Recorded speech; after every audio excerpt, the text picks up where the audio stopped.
So what a lot of sales leaders focus on are the numbers, right? They really try to focus on the scalability in my model, right? How many sales do I need to make to meet a revenue number? How many calls do they need to make? How many opportunities they need to have in order to actually make that work? And what they tend not to think about as much is what are the repeatable processes that these salespeople actually have to do in order to deliver those numbers.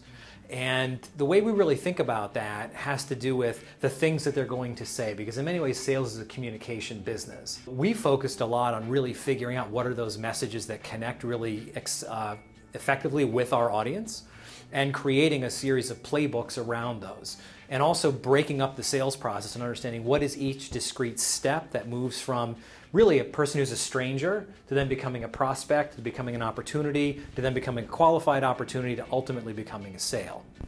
And there are different communications that happen within each one of those steps. And there's different things that happen in between each of those steps to move that prospect along to that process.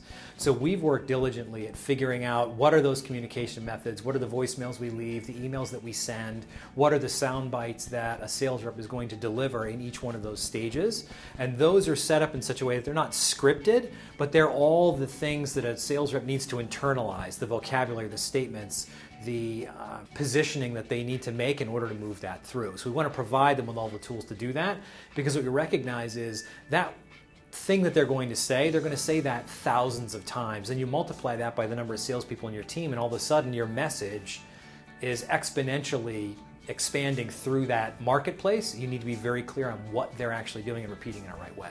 That's my big tip, is be really clear on what they're going to do, what they're going to say, and when those things are going to be said.